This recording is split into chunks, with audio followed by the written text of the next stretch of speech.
No. Okay, at least I got an answer. That's good. Anyone have an idea? Anyone want to guess? Primary factors, secondary factors. So primary factors are going to be things like what classes you've taken in high school, your GPA, your TOEFL or IELTS score. Secondary factors are your personal statement, letters of recommendation.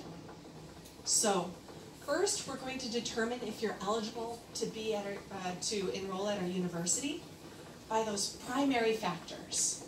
Secondary factors are going to help us make that decision if what we say is you're on the bubble. So you're admissible, but we could go either way.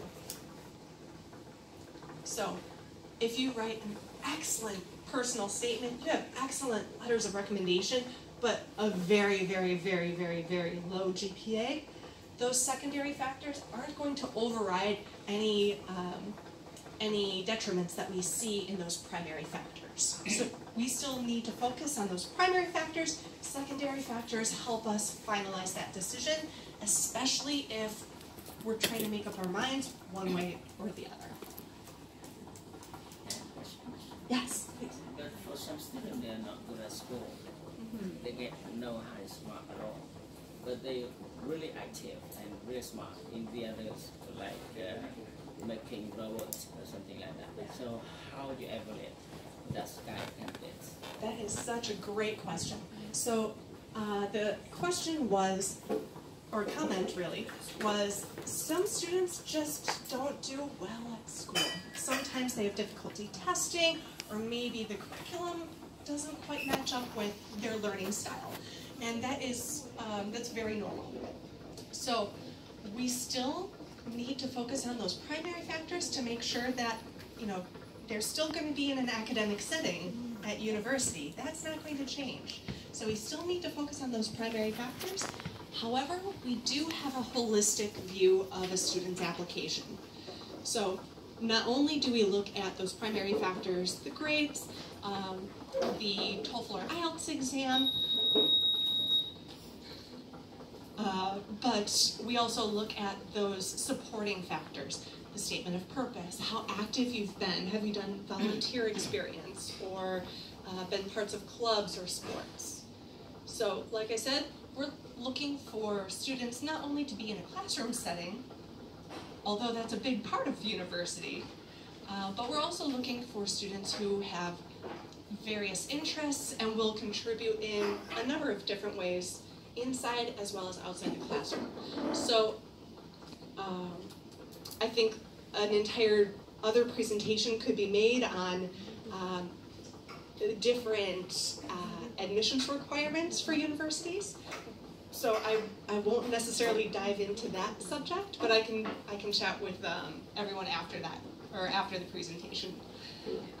So, did I answer your question? Okay. Any other questions? I'll open it up. Okay. So, next suggestion is proofread, proofread, proofread, proofread, proofread some more. So, not only are you going to write it, you need to go over it and make sure that everything is correct. Give it to your friend to read, give it to a teacher to read, give it to your parents to read. Make sure that all of the, anything that's incorrect needs to be corrected before you submit it. So, here's where we get a little interactive. So like I mentioned before, I'm going to be asking for your help. So, I have some examples of sentences with a couple problems in them. So I'm going to ask you how to correct them. So, and I will say they get progressively harder.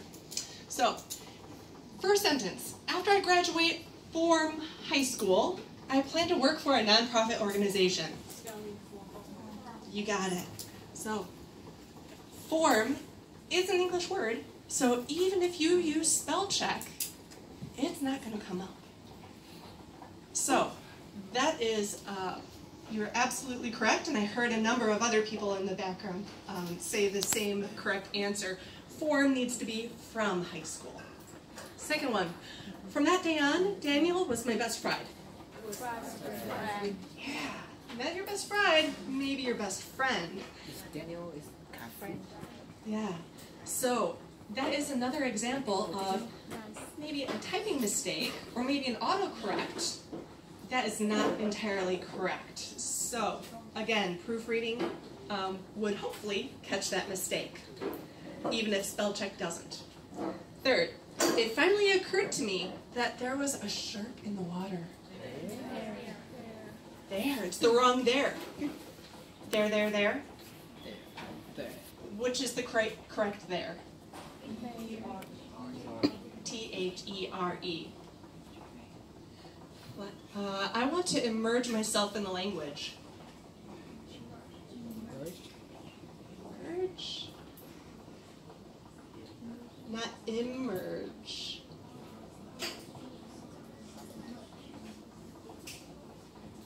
In. Emerge.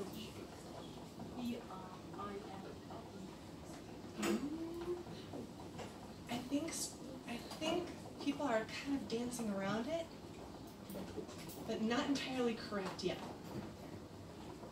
So, emerge means to come out of. What word are we looking for to go into? Immerse. Right. So I want to immerse myself in the language.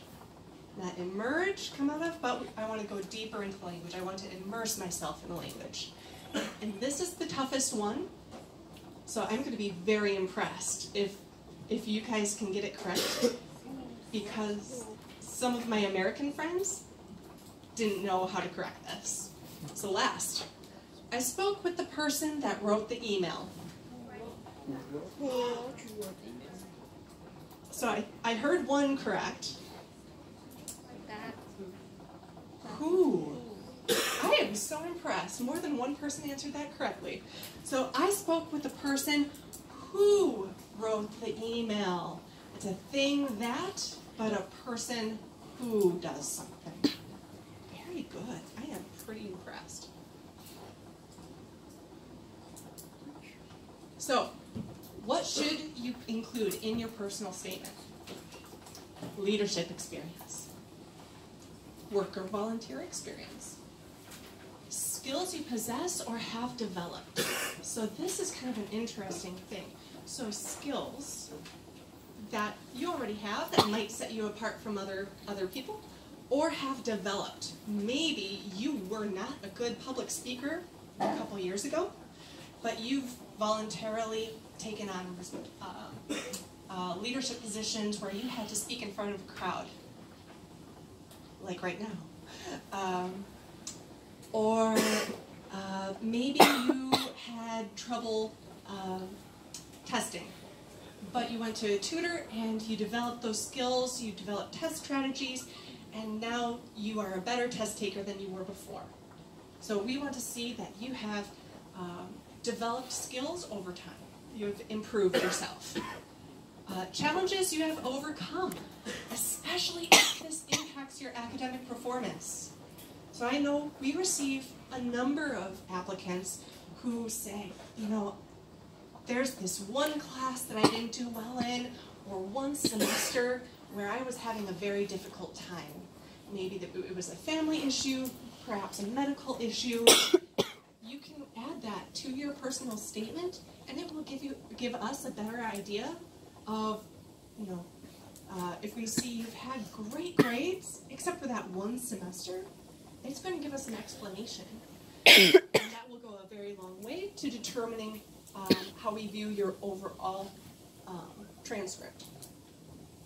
Your long-term goals and plans, especially if they relate to the program that you're studying. And why you want to attend the university or study your particular program, and why you should be selected.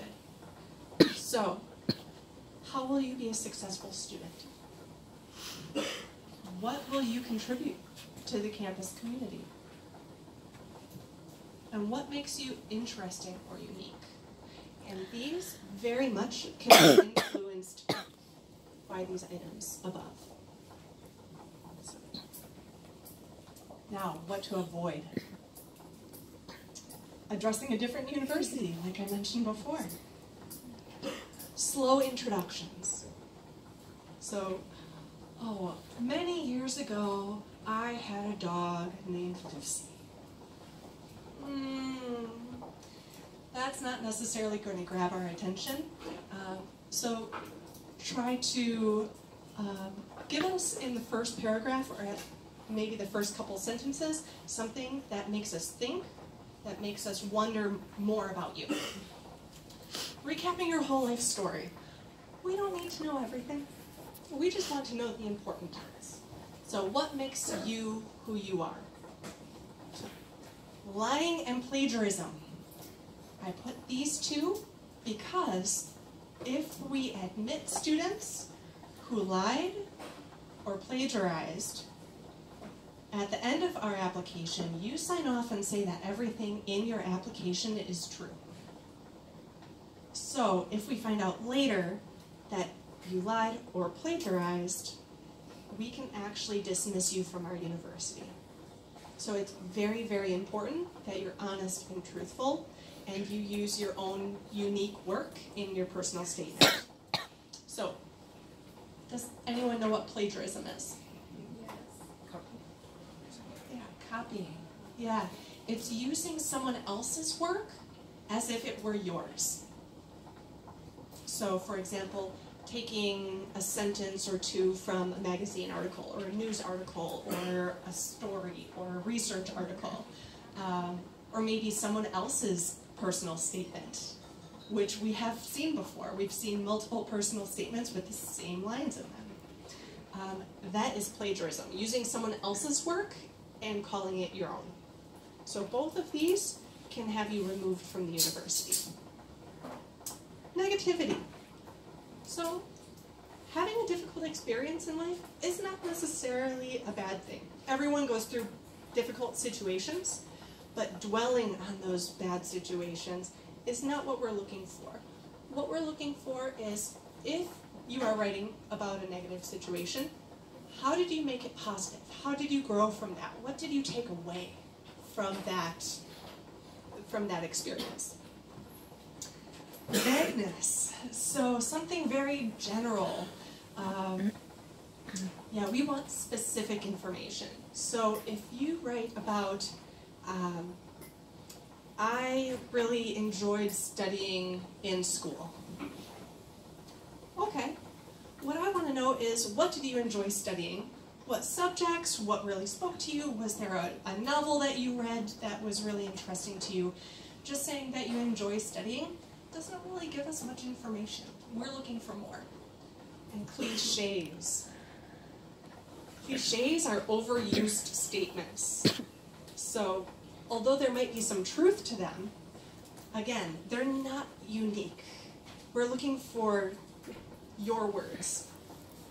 So, a cliche, an example would be like the Forrest Gump movie. So, life is like a box of chocolates, you never know what you're going to get. Know that phrase? Yeah, some people might. You guys are a little young. But cliches are overused phrases.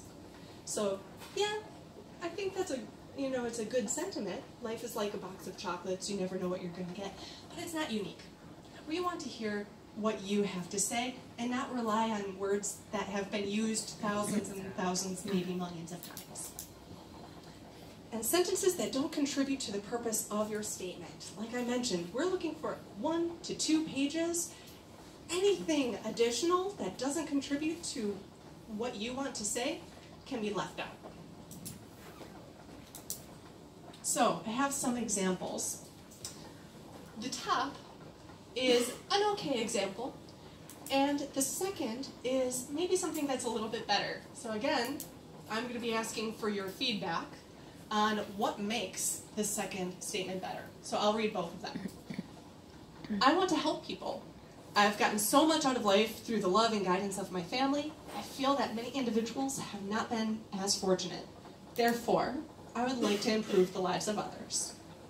A better statement is, my experience in Key Club has changed my life. In the past 3 years, I have served hot meals at my local church. I have seen grown men and women at the lowest point in their lives, happy just for a plate of rice and beans. I ask the question, why are there such poor people in the United States? Why do societies tolerate such hunger? Not just here, but all over the world. I do not have an answer, but I am compelled to continue to serve. Why is that second statement better than the first? It's more specific. Exactly. It's far more specific. What else? The second one tells a story. Yeah, it tells a story. It gives me a much more, a deeper picture, more accurate picture of how this student has volunteered, what she's done, what kind of people she's interacted with. It tells a story. I have a picture of this in my mind. What else?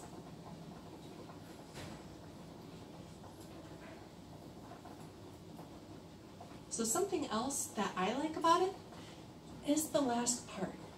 So she's asking very large societal questions that maybe she doesn't know the answer to, but she's willing to continue considering those questions and apply them to her lives and the lives of other people.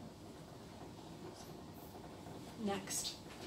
During my junior year, I played first singles on the tennis team, served on the student council, maintained a B+ average, traveled to France, and worked at a cheese factory.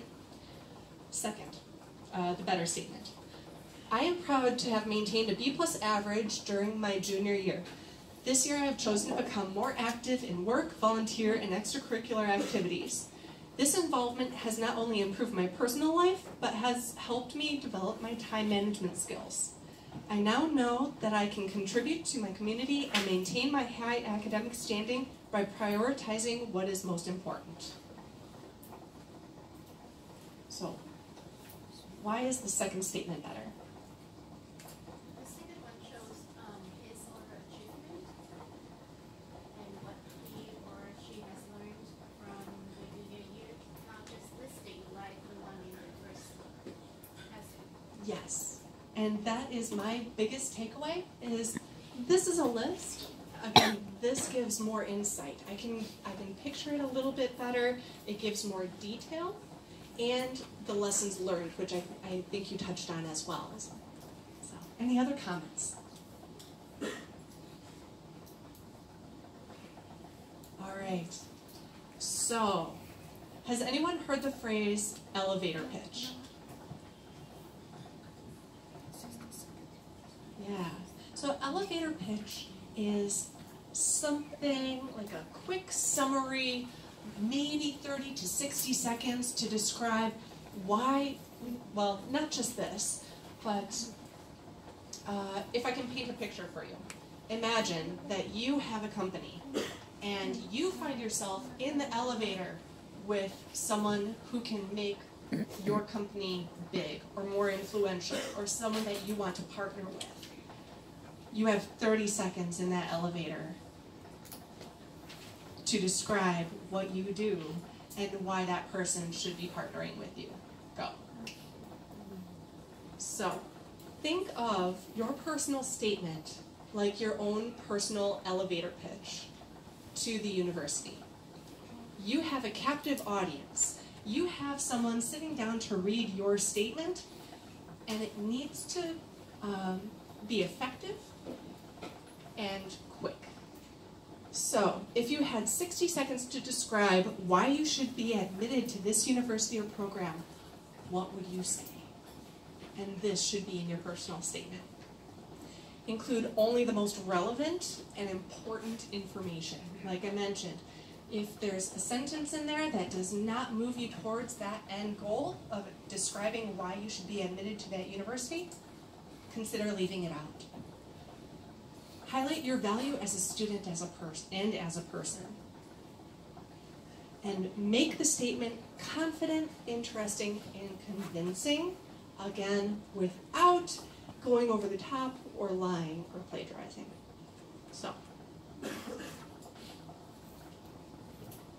that is the end of my presentation, but I would love to get any feedback or questions that you may have about personal statements or even more generally studying in the United States.